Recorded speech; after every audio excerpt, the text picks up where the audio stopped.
ಮೊಟ್ಟ ಮೊದಲನೇದಾಗಿ ನಾನು ಈಗ ಡಾಕ್ಟರ್ ಮನಮೋಹನ್ ಸಿಂಗ್ ರವರ ಏನು ಬಳುವಳಿ ಇದೆ, ಅವರ ಲೆಗಸಿ ಏನಿದೆ ಅನ್ನೋ ಬಗ್ಗೆ ಬಹುತೇಕ ನಮಗೆಲ್ಲ ತಿಳಿದಿರುವ ವಿಷಯವೇ ಆಗಿದೆ. ಆದ್ದರಿಂದ ನಾನು ಏನೊಂದು ಸ್ವಲ್ಪ ಇಟ್ಸ್ ಎ ಚಾಲೆಂಜಿಂಗ್ ಅಸೈನ್ಮೆಂಟ್ ಅಂತ ಕಾಣ್ತದೆ. ಒಂದು ಚರ್ಚೆ ಸಮಯದಲ್ಲಿ ಆರ್ಥಿಕ ನೀತಿಗಳ ಬಗ್ಗೆ ಚರ್ಚೆ ಸಮಯದಲ್ಲಿ ಹೆಚ್ಚಿನ ಒಂದು ಕಾಂಟ್ರಿಬ್ಯೂಷನ್ ನಾನು ಮಾಡಬಯಸ್ತೇನೆ. ಈ ನನ್ನ ಮಾತುಗಳಲ್ಲಿ ಬಹುತೇಕ ನಾನು ಅಲ್ಲಿ ಕೆಲಸ ಮಾಡಿದಾಗ ಏನು ಅನುಭವ ಇತ್ತು ಅದರ ಮೇಲೆ ಹೆಚ್ಚಿನ ಒಂದು ಒತ್ತನ್ನು ನಾನು ಕೊಡ್ತೇನೆ. 2007ರಲ್ಲಿ ನಾನು ಸರ್ವಶಿಕ್ಷಾ ಅಭಿಯಾನ್ ಅಲ್ಲಿ ಸ್ಟೇಟ್ ಪ್ರಾಜೆಕ್ಟ್ ಡೈರೆಕ್ಟರ್ ಆಗಿ ಕೆಲಸ ಮಾಡ್ತಾ ಇರುವಾಗ ಒಂದು ದಿವಸ ನಾನು ಗುಲ್ಬರ್ಗಾದಲ್ಲಿ ಒಂದು ಫೀಲ್ಡ್ ಇನ್ಸ್ಪೆಕ್ಷನ್ಗೆ ಶಾಲಾ ಕಟ್ಟಡಗಳ ಒಂದು ನಿರ್ಮಾಣ ಪ್ರಗತಿ ಪರಿಶೀಲನೆಗೆ ಹೋಗಿದ್ದೆ. ಅಲ್ಲಿ ಹೋದಾಗ ಮೊಬೈಲಲ್ಲಿ ಒಂದು ಫೋನ್ ಬಂತು. ಪ್ರಧಾನಮಂತ್ರಿ ಕಚೇರಿಯಿಂದ ಜಾವೇದ್ ಉಸ್ಮಾನಿ ಅಂತ ಜಾಯಿಂಟ್ ಸೆಕ್ರೆಟರಿ ಆಗಿದ್ರು. ಅವರು ಫೋನ್ ಮಾಡಿಬಿಟ್ಟು ಪ್ರಧಾನಮಂತ್ರಿಗಳ ಕಚೇರಿಯಲ್ಲಿ ನಿಮಗೆ ಪೋಸ್ಟಿಂಗ್ಗೋಸ್ಕರ ಒಂದು ಇಂಟರ್ವ್ಯೂಗೆ ನಾವು ಕರಿಬೇಕು ಅಂತ ಅಂತಿದ್ವಿ, are you willing to come ಅಂತ. I said yes sir. So ಹಾಗಾದ್ರೆ ನಿಮ್ಮ ಚೀಫ್ ಸೆಕ್ರೆಟರಿಗೆ ಒಂದು ಇಮೇಲ್ ಕಳಿಸಿದ್ದೀವಿ, ನೀವು ಅವ್ರನ್ನ ಪರ್ಮಿಷನ್ ತಗೊಂಡು ಬನ್ನಿ ಅಂತ. ಹಾಗೆ ನನ್ನ ಒಂದು ಯಾವತ್ತೂ ನಾನು ಕೇಂದ್ರ ಸೇವೆಗೆ ಹೋಗಬೇಕು ಅನ್ನೋ ಒಂದು ಯೋಚನೆ ಇತ್ತು. ಆದರೆ ಔಟ್ ಆಫ್ ಲೇಸಿನೆಸ್ ನಾನೇನು ಸ್ಟೆಪ್ಸ್ ತಗೊಂಡಿರ್ಲಿಲ್ಲ. ಇದ್ದಕ್ಕಿದ್ದಂಗೆ ಬಹಳ ಆಶ್ಚರ್ಯ ಆಯಿತು ಈ ರೀತಿ ನನಗೆ ಕಾಲ್ ಬಂದಾಗ. ನಾನು ಹೋದೆ. I found that 4 other people were also there. ಅವ್ರು ಎಲ್ರಿಗೂ ಇಂಟರ್ವ್ಯೂ ಮಾಡಿದ್ರು. ಇಂಟರ್ವ್ಯೂ ಅಲ್ಲಿ ಟಿ.ಕೆ. ನಾಯರ್ ಅವರು principal secretary to chief prime minister ಆಗಿದ್ರು. ಅವರು ಮತ್ತೆ ಕೆಲವರು ನನಗೆ ಇಂಟರ್ವ್ಯೂ ಮಾಡಿದ್ರು. ಅದಾದ ನಂತರ ಯು ಹ್ಯಾವ್ ಬಿನ್ ಸೆಲೆಕ್ಟೆಡ್ ಅಂತ ಒಂದು 15 days ನಂತರ ತಿಳಿಸಿದ್ರು. ಇದು ಯೂಶಲಿ ಈ ರೀತಿ ಕೇಂದ್ರ ಸರ್ಕಾರದ ಪೋಸ್ಟಿಂಗ್ಗಳಲ್ಲಿ ಇಂಟರ್ವ್ಯೂ ಕರೆದು ಒಂದು ಪ್ಯಾನಲ್ ಒಂದು ಶಾರ್ಟ್ ಲಿಸ್ಟ್ ಮಾಡಿ ಸಂದರ್ಶನ ಮಾಡಿ ಆಯ್ಕೆ ಮಾಡೋದು ವಾಡಿಕೆ ಅಲ್ಲ. This is the first point I want to make. That ಪ್ರಧಾನಮಂತ್ರಿಗಳ ಕಚೇರಿಯಲ್ಲಿ ಮನಮೋಹನ್ ಸಿಂಗ್ ಅವರ ಕಾಲದಲ್ಲಿ ಸೆಲೆಕ್ಷನ್ ಮಾಡುವಾಗಲೂ ಕೂಡ ಒಂದು ವ್ಯಾಪಕವಾದ ಒಂದು ಸರ್ಚ್ ಮಾಡಿ ಒಂದು ಶಾರ್ಟ್ ಲಿಸ್ಟ್ ಮಾಡ್ತಾ ಇದ್ರು. ಆಮೇಲೆ ಆ ಶಾರ್ಟ್ ಲಿಸ್ಟ್ ಅಲ್ಲಿ ಇರುವಂತಹ 3 ಅಥವಾ 4 ಅಧಿಕಾರಿಗಳಿಗೆ ಕರೆಸಿ ಇಂಟರ್ವ್ಯೂ ಮಾಡಿ ಸೆಲೆಕ್ಷನ್ ಮಾಡ್ತಾ ಇದ್ರು. ಸೆಲೆಕ್ಷನ್ ಮಾಡುವಾಗ ಉತ್ತರ ಭಾರತದವರು, ದಕ್ಷಿಣ ಭಾರತದವರು, ಎಲ್ಲಾ ರೀತಿಯ ಒಂದು ಬ್ಯಾಕ್ಗ್ರೌಂಡಿನ ಅಧಿಕಾರಿಗಳು ಕೂಡ ಪ್ರಧಾನಮಂತ್ರಿಗಳ ಕಚೇರಿಯಲ್ಲಿ ಇರಬೇಕು ಅನ್ನೋ ಒಂದು ದೃಷ್ಟಿಯಿಂದ on merit based on and on inclusion, so that everybody is represented ಅಂತ ಅವರು ಪ್ರಧಾನಮಂತ್ರಿ ಕಚೇರಿಯಲ್ಲಿ ಇರಬೇಕು ಅನ್ನೋ ಒಂದು ನೀತಿಯನ್ನ ಡಾಕ್ಟರ್ ಮನಮೋಹನ್ ಸಿಂಗ್ ಅವ್ರ ಜೊತೆಗೆ ಚರ್ಚೆ ಮಾಡಿ ಅಲ್ಲಿ ಯಾವಾಗ ಅಳವಡಿಸ್ತಾ ಇದ್ರು. Anyway, I joined prime minister office some time in September of 2007. ನಾನು ಕೆಲವೊಂದು ಮಾಧ್ಯಮ ಪತ್ರಿಕೆಗಳಲ್ಲಿ ಮಾತನ್ನು ನಾನು ಹೇಳಿದ್ದೆ, but I think I would like to repeat it. ನಾನು ಅಲ್ಲಿ ಹೋಗಿ ಜಾಯ್ನ್ ಆಗಿ 1 ವಾರ ಆದ್ಮೇಲೆ again as it was customary that time ಪ್ರಧಾನಮಂತ್ರಿಗಳಿಗೆ ಮೀಟ್ ಮಾಡಕ್ಕೆ ನನಗೆ ಕರ್ಕೊಂಡು ಹೋದ್ರು. ನಾನು ಜಾಯ್ನ್ ಆದಾಗ ಜಾಯಿಂಟ್ ಸೆಕ್ರೆಟರಿ ಜಾಯ್ನ್ ಆಗಿರ್ಲಿಲ್ಲ. I was only a director. 3 ವರ್ಷ ಆದ ನಂತರ ನನಗೆ ಬಡ್ತಿ ಸಿಕ್ಕಿದ ಮೇಲೆ ನಾನು ಜಾಯಿಂಟ್ ಸೆಕ್ರೆಟರಿ ಆದೆ. ಸೊ ಪ್ರಧಾನಮಂತ್ರಿಗಳನ್ನ ನೀವು ಹೊಸದಾಗಿ ಯಾರ್ಯಾರು ಜಾಯ್ನ್ ಆಗ್ತಾರೆ ಮೀಟ್ ಮಾಡಬೇಕು ಅಂತ ಕರ್ಕೊಂಡು ಹೋಗ್ತಾ ಇದ್ರು. ನಾನು ಹೋಗಿ ಮೀಟ್ ಮಾಡಿದಾಗ ಅವರ ಗೃಹ ಕಚೇರಿಯಲ್ಲಿ ಮೀಟಿಂಗ್ ಇತ್ತು. ನಾನು ಹೋದಾಗ ಒಂದು ಸ್ಮಾಲ್ ಸ್ಟಡಿಯಲ್ಲಿ ಡಾಕ್ಟರ್ ಮನಮೋಹನ್ ಸಿಂಗ್ ಅವರು ಕುತ್ಕೊಂಡಿದ್ರು. ನನಗೆ ಒಳಗೆ ಕಳಿಸಿದ್ರು. ತಾನಲ್ಲಿ ಹೋದ ತಕ್ಷಣ ಎದ್ದು ನಿಂತ್ಕೊಂಡ್ರು. So I was quite shocked and taken aback that the prime minister of the country, I am just a very junior officer, ಬಂದಾಗ he gets up and he greets me. ಆಮೇಲೆ he made me sit and then he sat. ಆಮೇಲೆ ಕೇಳಿದ್ರು ಎಲ್ಲಿಂದ ಬಂದಿದ್ರಿ ಏನು, and 3-4 times he asked me, ನಿಮ್ಮ ಕುಟುಂಬದವ್ರ ಜೊತೆಗೆ ಬಂದಿದ್ದಾರಾ, ಅವ್ರಿಗೆ ಇಲ್ಲಿ ಮನೆ ಸಿಕ್ಕಿದ್ಯಾ, ಮಕ್ಕಳು ಎಷ್ಟು ಜನ ಇದ್ದಾರೆ, ಅವ್ರಿಗೆ ಅಡ್ಮಿಷನ್ ಸಿಕ್ಕಿದ್ಯಾ, ಡೆಲ್ಲಿಯಲ್ಲಿ ಅಡ್ಮಿಷನ್ ಬಹಳ ಕಷ್ಟ, I hope my office is taking care of these things. So this is how he use to deal with us, and this was the experience we have had with him all the 5 years that I was there. ಪ್ರತಿ ವರ್ಷ 2 ಬಾರಿ ಎಲ್ಲ ಕುಟುಂಬಗಳಿಗೆ ಎಲ್ಲ ಆಫೀಸರ್ಸ್ನ ತಮ್ಮ families ಜೊತೆಗೆ ಒಂದು ಕರೆದು ಒಂದು ಊಟ ಆಗ್ತಾ ಇದ್ರು. ಆವಾಗ ಎಲ್ಲರ ಜೊತೆಗೂ ಮಾತಾಡ್ತಾರೆ, ನನ್ನ ಮಕ್ಕಳ ಜೊತೆಗೆ ಎಲ್ಲರ ಜೊತೆಗೆ ಬಹಳ ಮಿಂಗಲ್ ಆಗಿ ಮಾತಾಡ್ತಾ ಇದ್ರು. Not only he but Shrimati Gursharan Kaur also, ಅವರು ಕೂಡ ನಮ್ಗೆಲ್ಲರಿಗೂ ಬಹಳ ಹತ್ತಿರದ ಪರಿಚಯ ಇತ್ತು. ಯಾರು ಅತೀಕ್ ಅಂದ್ರೆ ಯಾರು, ಅವ್ರಂದ್ರೆ ಯಾರು, ಈ ರೀತಿಯ ಒಂದು ಸಂಬಂಧ ಒಂದು ಬೆಳೆಸ್ಕೊಂಡಿದ್ರು. ನಾನು ಪ್ರಧಾನಮಂತ್ರಿ ಕಚೇರಿಯಲ್ಲಿ ಲಾರ್ಜ್ಲಿ ಎಲ್ಲ ಈ ಸಾಮಾಜಿಕ ಕ್ಷೇತ್ರ, ದಟ್ ಇಸ್ ಸೋಷಿಯಲ್ ಸೆಕ್ಟರ್ನ ನಾನು ನೋಡ್ತಾ ಇದ್ದೆ. ನಮಗೆ ಒಂದು ಗವರ್ಮೆಂಟ್ ಆಫ್ ಇಂಡಿಯಾದಲ್ಲಿ ಇರುವಂತಹ ಒಂದು 60 ಮಿನಿಸ್ಟ್ರಿಗಳನ್ನ ಎಲ್ಲ ಡೈರೆಕ್ಟರ್ಗಳಿಗೆ, ಜಾಯಿಂಟ್ ಸೆಕ್ರೆಟರಿಗಳಿಗೆ ಹಂಚ್ಕೊಡ್ತಾ ಇದ್ರು. ನನ್ನ ಪಾಲಿಗೆ ಬಂದಿದ್ದು ಬಹುತೇಕ because of my own back ground. ಮೊದಲು ನಾನು ರೂರಲ್ ವಾಟರ್ ಸಪ್ಲೈಯಲ್ಲಿ ಕೆಲಸ ಮಾಡಿದ್ದೆ, ದೆನ್ ಸರ್ವ ಶಿಕ್ಷಾ ಅಭಿಯಾನದಲ್ಲಿ ಕೆಲಸ ಮಾಡಿದ್ದೆ, ವಿದೇಶದಲ್ಲಿ ಯುನೈಟೆಡ್ ಸ್ಟೇಟ್ಸ್ ಅಲ್ಲಿ 1 year ಪಬ್ಲಿಕ್ ಪಾಲಿಸಿ ಕೋರ್ಸ್ ಮಾಡಿ ಬಂದಿದ್ದೆ. ಹಾಗಾಗಿ ನನಗೆ ಸೋಷಿಯಲ್ ಸೆಕ್ಟರ್ನ ಕೊಟ್ಟಿದ್ರು. Health, education, agriculture, tribal development, social welfare, minority affairs, consumer food and public distribution, consumer affairs department, ಈ ರೀತಿಯ ಎಲ್ಲ ಇಲಾಖೆಗಳ ಒಂದು ಮೇಲುಸ್ತುವಾರಿ ನಮಗೆ ಕೊಟ್ಟಿದ್ರು. ಆ ಟೈಮಲ್ಲಿ ನಾವು ಕೆಲವೊಂದು ಬಹುತೇಕ ಈಗ most important policies that the UPA government was known, or many of them were passed during the time, and I have dealt with those issues. ನಾನು ಒಂದು ಕೆಲವೊಂದು 2-3 ಅನುಭವಗಳನ್ನ ನಾನು ಹಂಚ್ಕೊಳ್ತೇನೆ. ಅದಾದ್ಮೇಲೆ ಪಾಲಿಸಿಗಳ ಬಗ್ಗೆ ನಾವು ಚರ್ಚೆ ಮಾಡಬಹುದು. ನಾನು 2007 ಅಲ್ಲಿ ಹೋದೆ. 2009 ತನಕ UPA 1 ಇತ್ತು. 2000 ಎಲೆಕ್ಷನ್ ಆಯ್ತು. Then 2009 so first 2.5 years of UPA 1, then then another 2.5 years of UPA 2 I was there. ಆ ಟೈಮಲ್ಲಿ ಇದ್ದ ಮೇನ್ ಏನು ಡೆವಲಪ್ಮೆಂಟ್ಸ್ ಆಗಿತ್ತು ಅದರಲ್ಲಿ ನಾನು ಭಾಗವಹಿಸ್ತಾ ಇದ್ದೆ. I have written many speeches of the prime minister. ಈಗ ಇನ್ಫ್ಯಾಕ್ಟ್ ನಾನು ನಿನ್ನೆ ಜಸ್ಟ್ ರಿಫ್ರೆಶ್ ಮಾಡಕ್ಕೆ ನಾನು ನೋಡ್ತಾ ಇದ್ದೆ, ಆರ್ಕೈವ್ ವೆಬ್ಸೈಟ್ ಇದೆ PMO ವೆಬ್ಸೈಟ್ ಅಲ್ಲಿ, ಅದರಲ್ಲಿ ಪ್ರಧಾನಮಂತ್ರಿಗಳ ಭಾಷಣಗಳು ನೋಡ್ಬೋದು. Most of the speeches relating to health, education, agriculture, etc., the basic draft was written by me, and then our joint secretaries were used to contribute. So ನಾನು 2 ಸ್ಪೀಚ್ಗಳನ್ನ ನಾನು ಸ್ವಲ್ಪ ನೆನಪು ಮಾಡಿಕೊಂಡು, ಒಂದು the 150th anniversary of university of Mumbai 2007ರಲ್ಲಿ ಪ್ರಧಾನಮಂತ್ರಿಗಳು ಒಂದು ಸ್ಪೀಚ್ ಮಾಡ್ತಾರೆ. ಆ speech it is there on the website. That is the time when he announced a major expansion of higher education sector. 30 new universities were announced, 7 new Indian Institute of Technologies, 6 new Indian Institute of Managements, 5 to 6 new Indian Institute of Science, Education and Research were announced. The Right to Education Act, ಅದು ಕೂಡ 2009ರಲ್ಲಿ pass ಆಗ್ತದೆ. 2011-12ರಲ್ಲಿ national food security act ಅದು ಕೂಡ pass ಆದಾಗ ಕೂಡ that was the subject I was dealing with.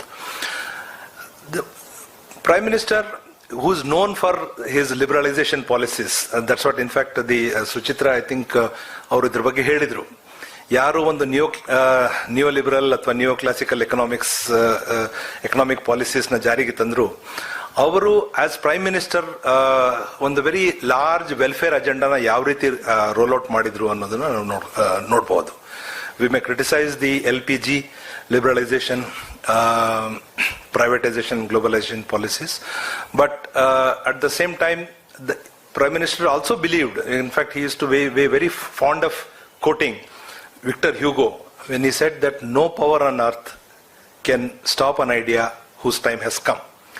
ಆಗ 1991 ಅಲ್ಲಿ ಅವರು ಲಿಬರಲೈಸೇಷನ್ ಪಾಲಿಸೀಸ್ ತಂದಾಗ that was an idea of decontrol, debureaucratisation. Because before that lot of us believed that Indian economy was a socialist economy. ನಾವು capitalist ಅಲ್ಲ, ನಾವು socialist economy ಅಂತ ನಾವು ಅನ್ಕೊಂತಿದ್ವಿ. ಆದರೆ there is a very famous joke that Indian economic policy is like the DTC bus, Delhi Transport Bus, which signals left and turns right. So, and the heavy bureaucratic control, the license permit Raj, where everything had to be decided by bureaucrats. Export permission had to be given by bureaucrats. ಎಷ್ಟು production ಮಾಡಬೇಕು ಅದನ್ನು ನಾವೇ ತೀರ್ಮಾನ ಮಾಡ್ತಾ ಇದ್ವಿ. Production ಸ್ವಲ್ಪ ಜಾಸ್ತಿ ಮಾಡಬೇಕು ಅದರ ಪರ್ಮಿಷನ್ ಕೂಡ ನಾವೇ ಕೊಡ್ತಾ ಇದ್ವಿ. ಟ್ಯಾಕ್ಸ್ ಚೇಂಜ್ ಮಾಡಬೇಕು ಅಂದ್ರೂ ಕೂಡ ನಾವೇ ಮಾಡ್ತಾ ಇದ್ವಿ. ಇವತ್ತು ಚೇಂಜ್ ಮಾಡ್ತಾ ಇದ್ರು, ನಾಳೆ ಅದನ್ನ ಪುನಃ ರೆಸ್ಟೋರ್ ಮಾಡ್ತಾ ಇದ್ರು. So the opposite of liberalisation was not socialism. That was the anyway I am not going to discuss much on that. I'll come back to what was done during the Prime Minister Manmohan Singh's time. So I was participating in meetings on ಒಂದು ನಾನು ನಿಮ್ಮ ಜೊತೆಗೆ ಹಂಚ್ಕೋಬೇಕು ಅಂದ್ಕೊಳ್ತೀನಿ. that 2008 ಅಲ್ಲಿ debt relief ಮಾಡಬೇಕು, form loan waiver ಮಾಡಬೇಕು ಅನ್ನೋ ಒಂದು ಚರ್ಚೆ ಬಂತು. ಆ ಫಾರ್ಮ್ ಲೋನ್ ವೇವರ್ ಚರ್ಚೆ ಮಾಡಿದಾಗ ಶರದ್ ಪವಾರ್ ಅಗ್ರಿಕಲ್ಚರ್ ಮಿನಿಸ್ಟರ್ ಆಗಿದ್ರು. ನಾನು agriculture subject as A director ನೋಡ್ತಾ ಇದ್ದೆ. ಅನೇಕ ಸಭೆಗಳಾದವು. ಸಭೆಗಳಲ್ಲಿ ಪ್ರಧಾನಮಂತ್ರಿ ಮನಮೋಹನ್ ಸಿಂಗ್ ಅವರು ಖುದ್ದಾಗಿ ಹಾಜರಿರ್ತಿದ್ರು. ಶರದ್ ಪವಾರ್ ಅವರು ಬರ್ತಾ ಇದ್ರು, ಅಗ್ರಿಕಲ್ಚರ್ ಸೆಕ್ರೆಟರಿ, ಫೈನಾನ್ಸ್ ಸೆಕ್ರೆಟರಿ. ನಾವು I use to sit in the back, take down proceedings of the meeting. ಆವಾಗ ಚರ್ಚೆ ಮಾಡಿದಾಗ usually people like doctor Manmohan Singh, who is an economist, ಅವರು ಏನಂತ ಹೇಳ್ಬಹುದು ಅಂತ ಅನ್ಸುತ್ತಿದ್ರೆ, ಇದು ಫಾರ್ಮ್ ಲೋನ್ ನ ಮನ್ನಾ ಮಾಡಬಾರ್ದು, ಸಾಲ ಮನ್ನಾ ಮಾಡಬಾರ್ದು. ಸಾಲ ಮನ್ನಾ ಮಾಡಿದ್ರೆ ರೈತರ ಒಂದು ಅಭ್ಯಾಸಗಳು ಕೆಟ್ಟ ಹೋಗ್ತವೆ ಮತ್ತು ಬ್ಯಾಂಕಿಂಗ್ ಸೆಕ್ಟರ್ ಕೊಲ್ಯಾಪ್ಸ್ ಆಗುತ್ತೆ, ಬ್ಯಾಂಕಿಂಗ್ ಸೆಕ್ಟರ್ಗೆ ತೊಂದರೆ ಆಗುತ್ತೆ.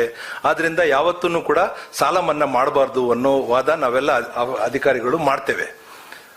But Dr. Manmohan Singh's argument was not that. Dr. Manmohan Singh ಅವರು ನನಗೆ ಬಹಳ ಆಶ್ಚರ್ಯ ಆಯಿತು. Because I also use to believe that ಸಾಲ ಮನ್ನಾ ಮಾಡಿದ್ರೆ ರೈತರ ಅಭ್ಯಾಸಗಳು ಕೆಟ್ಟೋಗ್ತವೆ.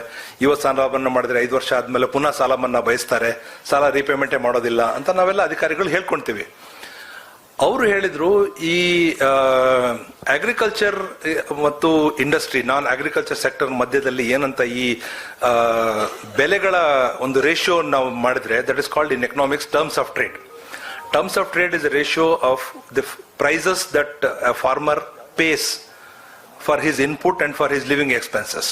ರೈತ ತನ್ನ ಬಂಡವಾಳಕ್ಕೆ ಏನೇನು, ಅದು ಸೀಡ್ಸ್ ಇರ್ಬೋದು, ಫರ್ಟಿಲೈಸರ್ ಇರ್ಬೋದು, ಏನು ಖರೀದಿ ಮಾಡ್ತಾನೆ, ಮತ್ತೆ ತನ್ನ ಜೀವನಕ್ಕೆ ಬೇಕಾದ ಸಾಮಗ್ರಿಗಳನ್ನ ಖರೀದಿ ಮಾಡಕ್ಕೆ ಏನು ರೇಟ್ ಕೊಡ್ತಾನೆ, ಆ ರೇಟು ಮತ್ತು ಅವನ ಉತ್ಪನ್ನಗಳನ್ನ ಮಾರಾಟ ಮಾಡಿದಾಗ ಮಾರ್ಕೆಟ್ ಅಲ್ಲಿ ಏನ್ ಅವನಿಗೆ ರೇಟ್ ಸಿಗುತ್ತೆ, ಆ ಎರಡನ್ನು ಕಂಪೇರ್ ಮಾಡಿದ್ರೆ ಅವನಿಗೆ ಒಳ್ಳೆ ರೇಟ್ ಸಿಗೋದಿಲ್ಲ, ಆದ್ರೆ ಅವನು ದುಬಾರಿ ರೇಟ್ ಅಲ್ಲಿ ಸಾಮಗ್ರಿ ಖರೀದಿ ಮಾಡಬೇಕು. This is the difference in terms of trade.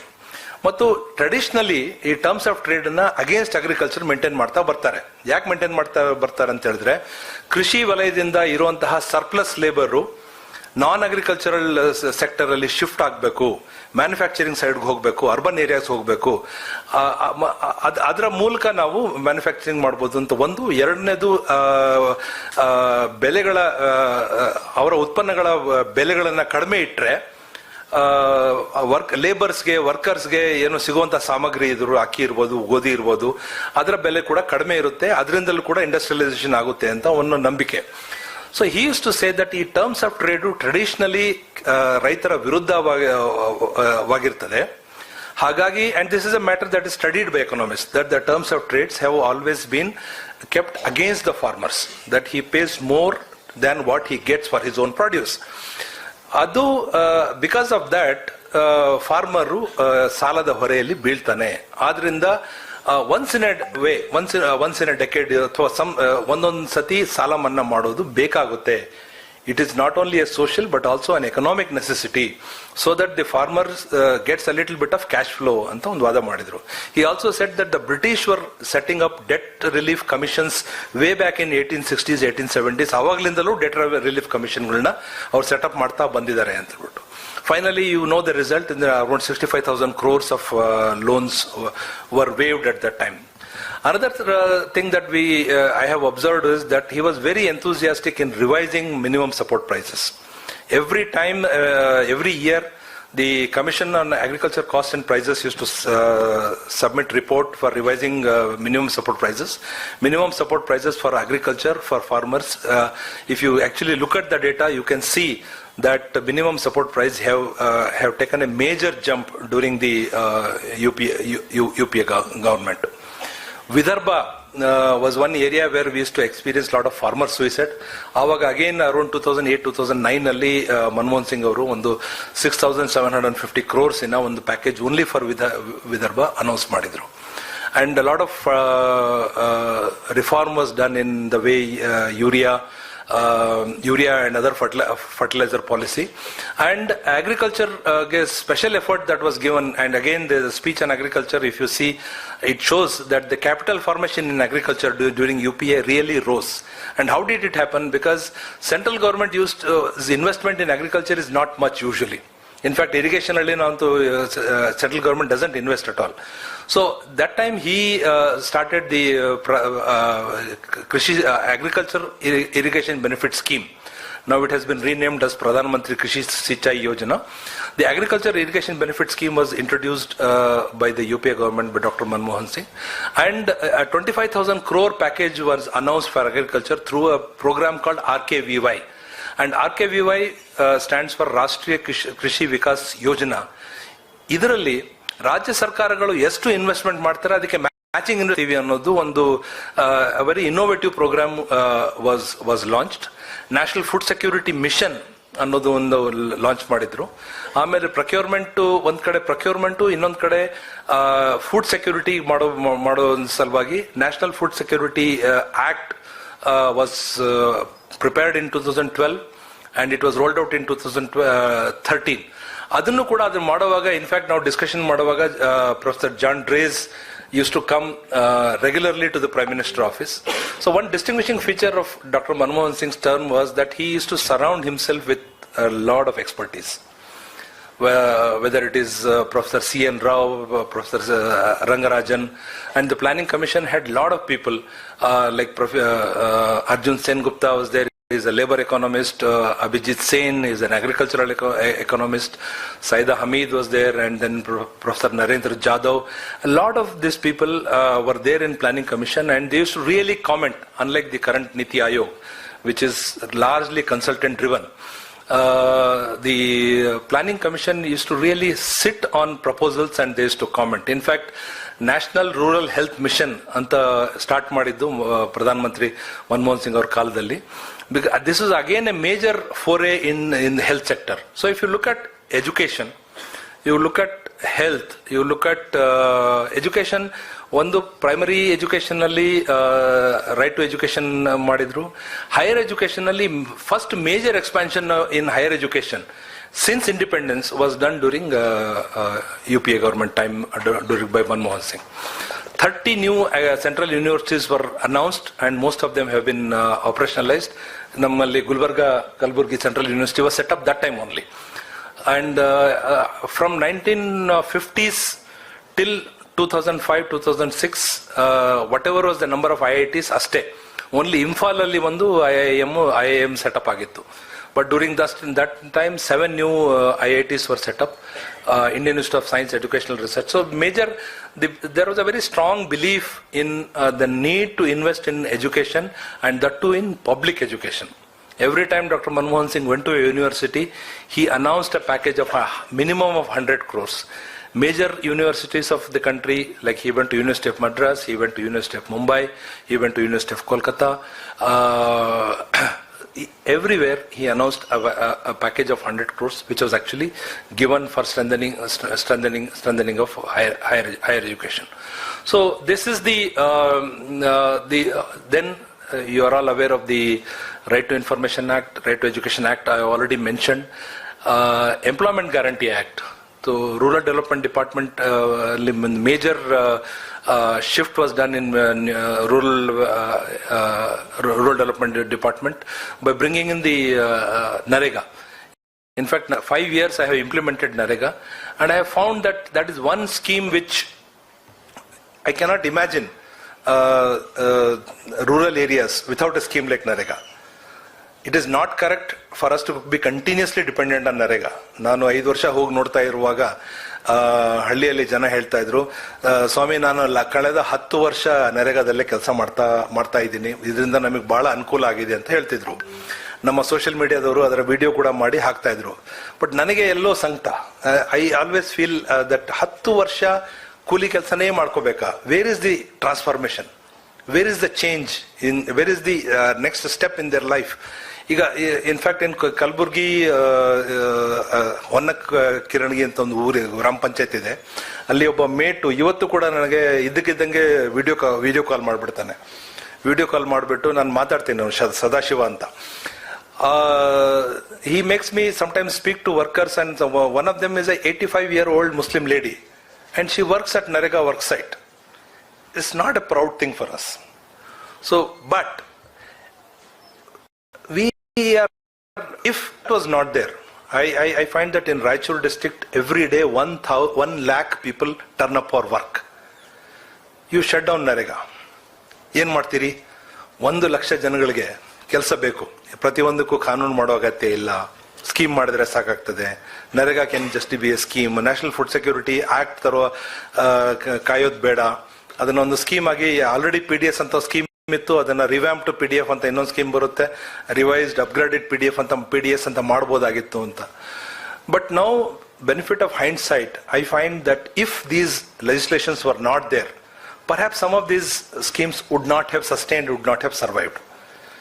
National Food Security Act ಮಾಡುವಾಗ, the act, the way it came from the ministry, ಅದು ಟ್ರೆಡಿಷನಲಿ ಯಾವ ರೀತಿ ಇತ್ತು, BPL, APL and others ಅಂತ ಬಂದಿತ್ತು. John Drey's, somebody asked us, Principal Secretary Prime Minister asked me that John Drey's wants to talk to you, ಅವ್ರಿಗೆ ನೀವು ಅವ್ರ ಜೊತೆಗೆ ಚರ್ಚೆ ಮಾಡಿ ಅಂತ. ಜಾನ್ ಡ್ರೇಸ್ ಅವ್ರು ಬಂದು ನನ್ನ ಜೊತೆಗೆ ಒಂದು 10 ಮೀಟಿಂಗ್ ಮಾಡಿದ್ರು. ಅವರು his suggestion was that just have 2 categories, priority house holds and others. Priority house holds ಅಲ್ಲಿ 75% ಆಫ್ ದ ರೂರಲ್ ಪಾಪ್ಯುಲೇಷನ್ ನ ಪ್ರಯಾರಿಟಿ ಹೌಸ್ ಹೋಲ್ಡ್ ಮಾಡಿ, 50% ಆಫ್ ದ ಅರ್ಬನ್ ಪಾಪ್ಯುಲೇಷನ್ ನ ಪ್ರಯಾರಿಟಿ ಹೌಸ್ ಹೋಲ್ಡ್ ಮಾಡಿ, ವೇಟೆಡ್ ಆವರೇಜ್ ತಗೊಂಡ್ರೆ about 62 to 63% ಬರುತ್ತೆ. ಅಷ್ಟು cover ಮಾಡಿದ್ರೆ it is almost like universalisation, near universalisation ಆಗ್ತದೆ.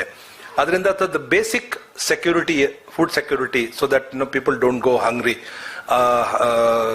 will be taken care of. That's how actually the legislation was revised in PMO based on these kind of suggestions. So this is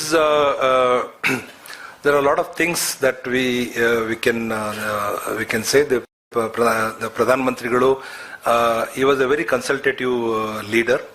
In fact, when UPA he was sworn in as the Prime Minister, from Rashtrapati Bhavan ನೇರವಾಗಿ ಪ್ರಧಾನ ಮಂತ್ರಿ ಕಚೇರಿಗೆ ಬಂದಾಗ ಮೊದಲೇ ನಮಗೆ message ಬಂತು, PM wants to meet all of you ಅಂತ.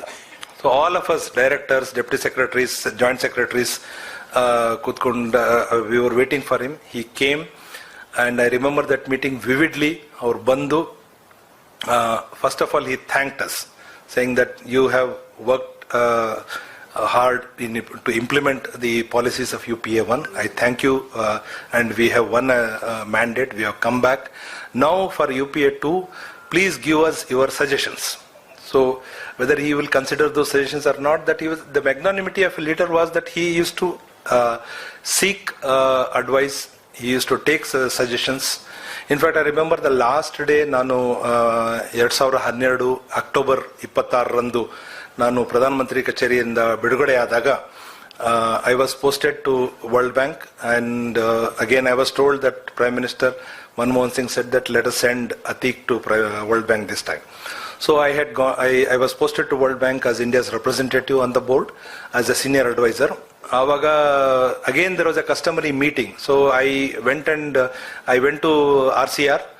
There was a 30-minute meeting between Prime Minister Manmohan Singh and me, 1-to-1, and he was asking me what can be done, what can we do differently, how can we, particularly being a Muslim, he thought he should check with me on minority issues. He asked me on minority issues, what can we do better? So where are we going wrong, if at all we are going wrong? What are the issues that we can take this one? Then he wished me well, and he said that international finance is very important. It is, you are going to a place where international financial diplomacy is practiced. ನೀವು ಹೋಗಿ ಕಲ್ತ್ಕೊಂಡು ಬನ್ನಿ ಅನ್ನೋ ಒಂದು ಮಾಡಿ ನನಗೆ ಬೀಳ್ಕೊಡುಗೆ ಕೊಟ್ಟರು. So Dr. Manmohan Singh was a great human being. He was a scholar, and he had the basic ideas of governance completely. In fact, I'll just end my speech with one small incident. ಒಂದು cabinet ಮೀಟಿಂಗ್ಕಿಂತ ಮುಂಚೆ ನಾವು ಒಂದು ಬ್ರೀಫಿಂಗಿಗೆ ಒಂದು meeting ಮಾಡ್ತಾ ಇದ್ವಿ. ಪ್ರತಿ subject ನಮ್ಮ subject ಬಗ್ಗೆ ಪ್ರಧಾನಮಂತ್ರಿಗಳಿಗೆ ನಾವು ಹೇಳ್ತಾ ಇದ್ವಿ. We use to prepare a brief, ಅವರು ಡೀಟೇಲ್ ಆಗಿ ಓದ್ಕೊಂಡು ಬರೋರು, ನಾವೇನು ಜಾಸ್ತಿ ಹೇಳಬೇಕಾಗಿರ್ಲಿಲ್ಲ. But whatever we say, then we use to also write a ಟಿಪ್ಪಣಿ ಇನ್ ದ ಎಂಡ್, ಒಂದು ನೋಟು. ಅದು ನಾವು ಅದರಲ್ಲಿ ನಾನು ಒಂದು ಎಜುಕೇಶನ್ ಡಿಪಾರ್ಟ್ಮೆಂಟ್ಗೆ ಒಂದು ಬರೆದಿದ್ದೆ, we may advise higher education department to do XYZ.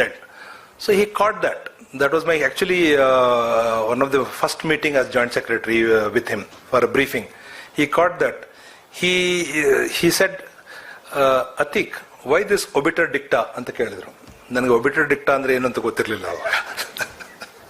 So I came back and googled, and I found out the obiter dicta is what judges say during the course of proceedings, which is not recorded in the judgment. One free advice. So why are you giving this free advice to the ministries? Ministries ಗೊತ್ತಿಲ್ವಾ, ಅವ್ರ ಕೆಲಸ ಅವ್ರು ಮಾಡ್ತಾರೆ ಬಿಡಿ. So he was very reluctant to interfere in the way the ministries work. He greatly believed in expertise. ಆ ಮಿನಿಸ್ಟ್ರಿಗೆ sector expertise ಮಿನಿಸ್ಟ್ರಿಯಲ್ಲಿ ಇರ್ತದೆ, ಅವ್ರಿಗೆ ಗೊತ್ತಿರ್ತದೆ. ನಿಮ್ಗೆ ಹೆಚ್ಚಿನ ಜ್ಞಾನ ಇದ್ದು ಹೆಚ್ಚಿನ ಮಾಹಿತಿ ನಿಮ್ಗೆ ಇದೆ ಅಂತ you come with your argument properly backed by evidence.